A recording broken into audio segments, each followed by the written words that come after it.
What up, Fight World? It's your boy Ego, and I'm back with some more boxing.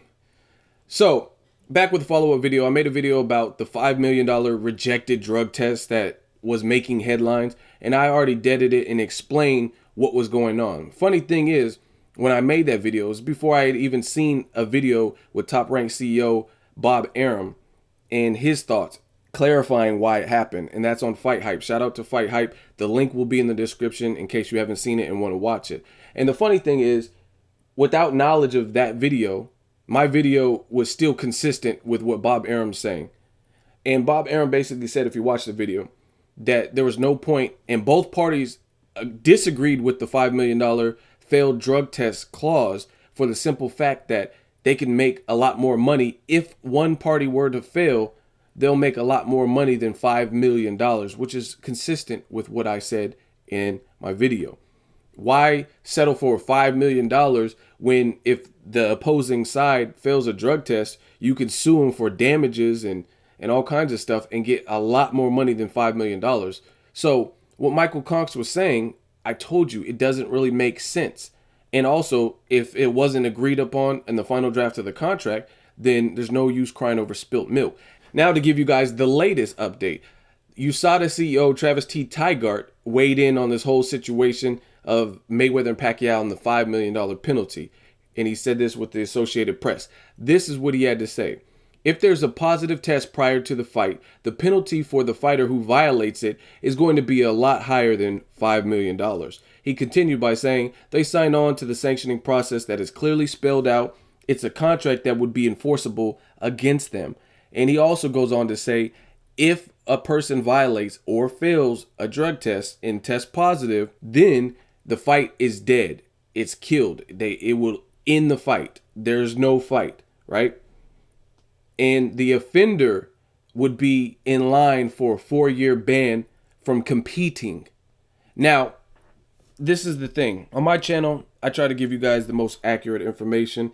And there's a lot of people who are just reporting whatever they want. And this is the thing. I even said it in the video yesterday. A lot of people want to play the favorites game.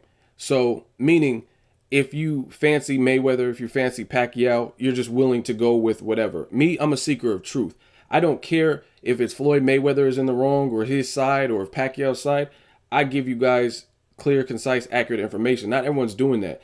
And it's nonsense that we have people who just jump on the horn and want to weigh in and they don't even know what they're talking about. And we get a lot of fans who they don't even understand boxing processes. They're just so eager because there's a fighter they hate, so they want to condemn them. Me, I don't do that because at the simple fact, there's a lot of people that hate Mayweather.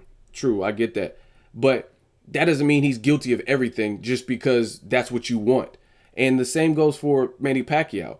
Paulie Malignaggi, perfect example. He's been on record basically condemning Manny Pacquiao and accusing him of using in his career at some point, right? And it's well documented. I've even made videos talking about what Paulie Malignaggi had to say.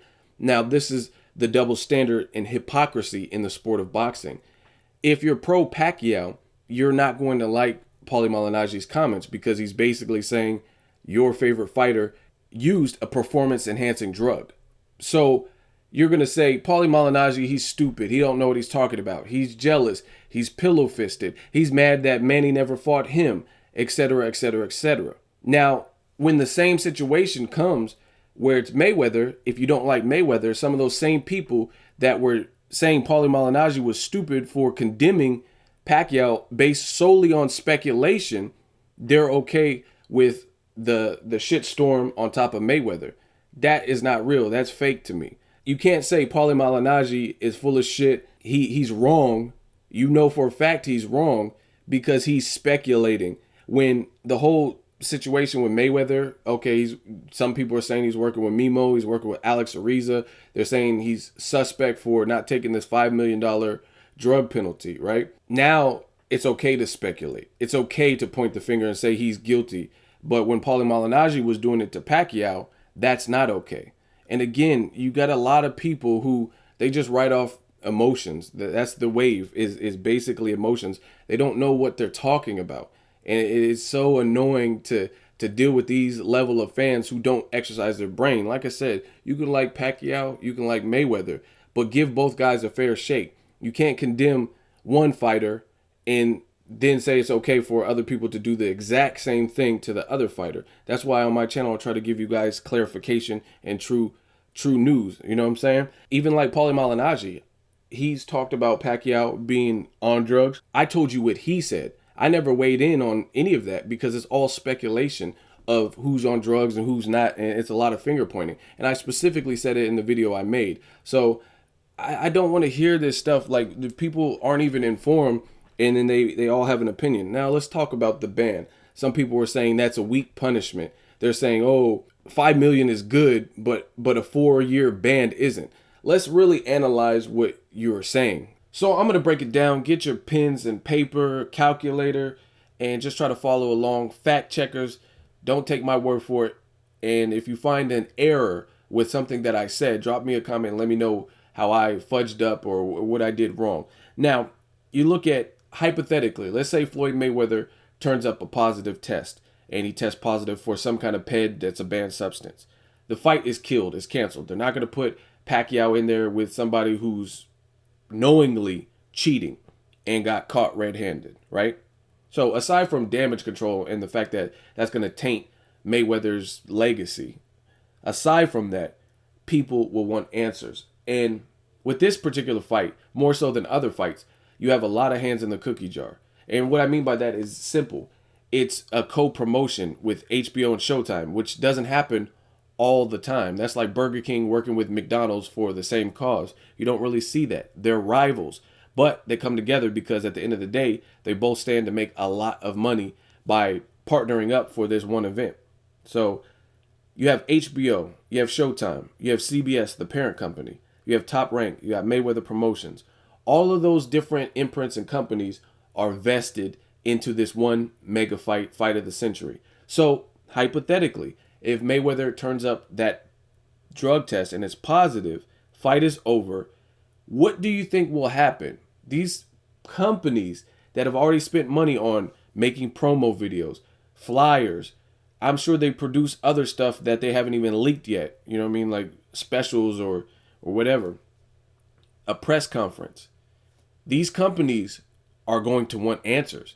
And when you forecast as a business, you forecast and expect to make all of this money based on this being the biggest fight of the century, and now you don't have that opportunity because one person went outside of the rules, those people, again, are going to want some level of recourse. So if somebody did test positive, what do you think will happen? I'll tell you what will happen. They're going to seek money in damages, especially when you're Mayweather and you're worth $500 million or whatever he's worth at this given point. He's made a ton of money in his last couple of fights. They're going to want they want to be awarded something for their troubles. So yeah, Top Rank, all these different people, HBO, they're going to go after him. Now you also look at the 4-year ban. Some people will say, oh, that's a weak punishment. $5 million in your mind is good, but a 4-year ban is a weak punishment. So let's do some simple math, some Mayweather math, if you will, right? A 4-year ban. You got a guy in the sport named Floyd Mayweather who is hated for the most part. I'm not saying he doesn't have any fans, but he's considered a villain, right? Why protect him? Even if you look at Floyd Mayweather versus Canelo, CJ Ross's dumbass scored it a draw, knowing that Canelo didn't do anything worthy of receiving that type of scorecard. So bottom line, people don't like Mayweather. I know people that tune in just to see if he'll lose or watch him lose or they want him to lose, right?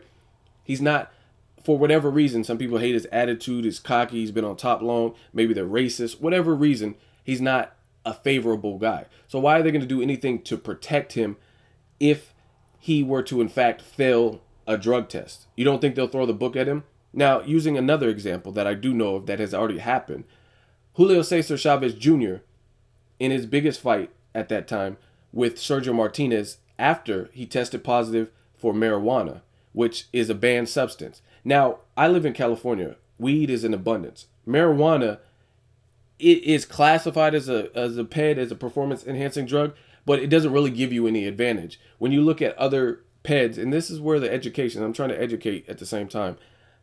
you look at PEDs, EPO, stuff like that, that helps you replenish. That helps your stamina, endurance.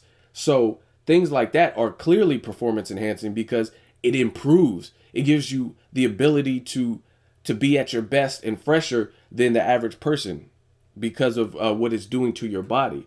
Weed doesn't really do that. You smoke weed, most people get the munchies, tired and stuff. If anything, it might even make you lethargic. So weed, although it's banned, it's not really a PED. It's banned, and you're gonna get punished for it. But it's not really a PED that's gonna give you an unfair advantage. It doesn't increase your strength or stamina, anything like that. Chavez Jr. is a celebrated fighter with a good sized fan base, mainly probably because his father or whatever. And for him, they suspended him 6 months and charged him almost $1 million, $900,000 for testing positive for weed. So Mayweather, being a villain, being hated, if he tests positive for HGH or EPO or whatever anabolic steroid or whatever he gets caught with, you don't think they'll throw the book at him? They threw the book at Chavez Jr. for weed, marijuana. You don't think they're going to do that to the person that everyone hates and wants out of the sport or whatever the situation is? I talk to a lot of media and stuff, and a lot of people don't like Floyd Mayweather. So obviously, it's all eyes on this particular fight. Now let's continue with this 4-year ban. Now, the 4-year ban, we're going to do some more mathematics. Get your calculators out, and we'll analyze it. You got Floyd Mayweather Jr., who is a person who makes primarily all of his money in boxing. What I mean by that, you look at the other athletes on the Forbes list. LeBron James, LeBron James. You look at people like that, right?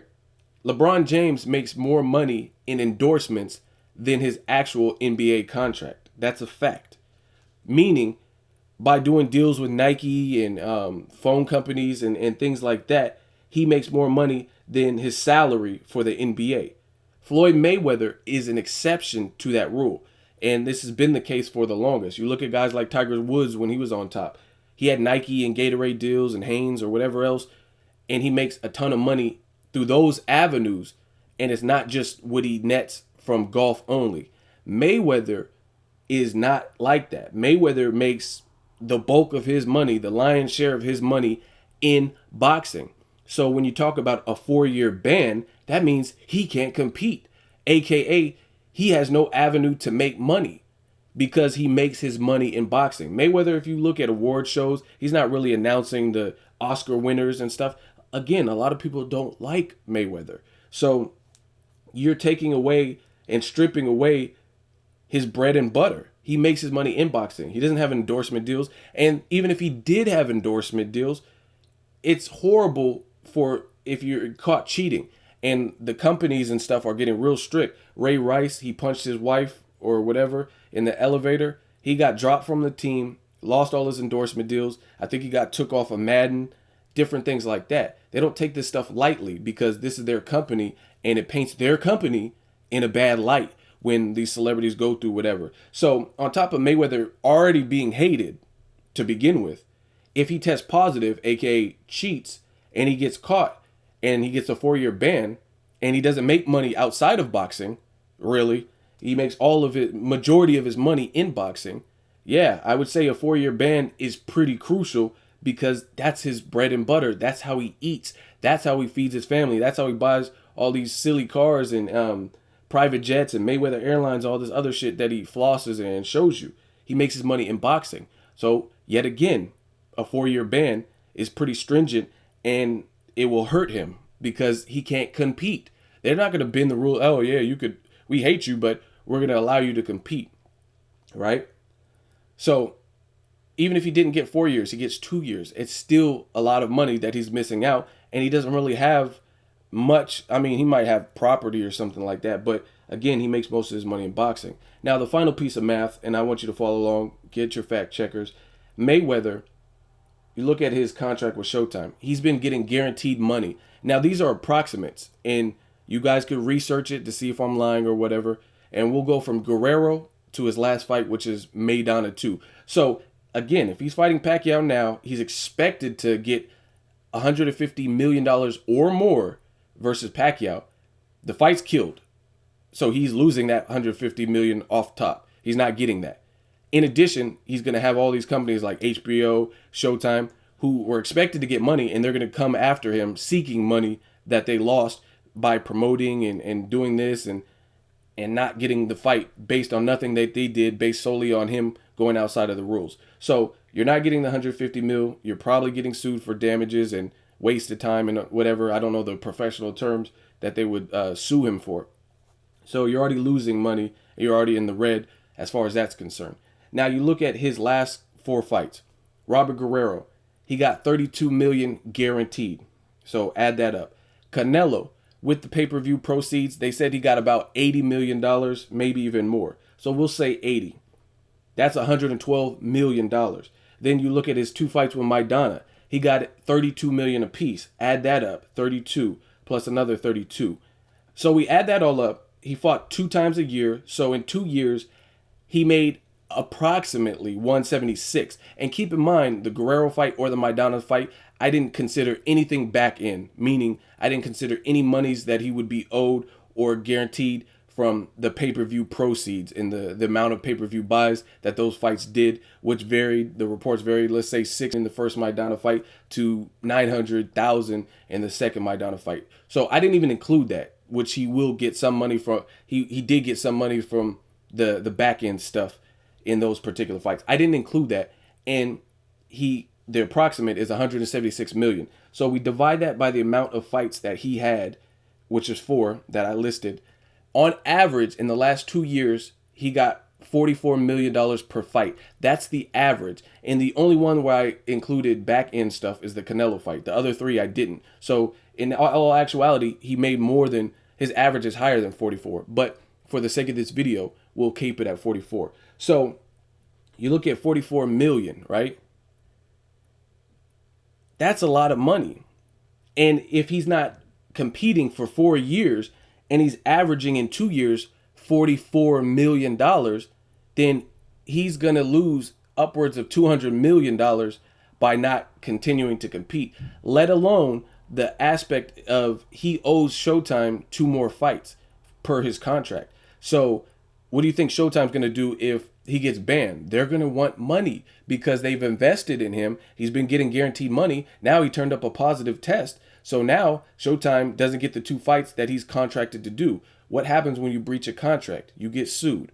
So again, people saying this 4-year ban, if he were, is pointless, but $5 million is great, and he's chicken and he's doing this and that for dodging it. Even though Bob Arum corroborated that, I want to give you guys some mathematics about the whole situation. A 4-year ban hurts him more than $5 million. If I were him and I failed a drug test, what would you rather do? When you've been averaging $44 million a fight on average, right, in your last 4 fights, would you not want to compete for 4 years because you can't and lose out on over $200 million, or would you want to pay $5 million, just one lump sum of $5 million when you've made so much in the last couple of fights, and then just be done with it? So again, like I told you from the jump, the $5 million didn't make sense. It never made sense.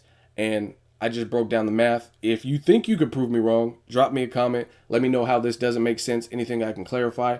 And stop believing everything you hear. Do your own research. And like I said, research my video. If you think I falsified something, do the research, provide credible sources and links, and tell me how I'm wrong. That's all I got to say. Make sure you like my video as always. Hate, comment, and subscribe. Till next video, it's Ego signing off.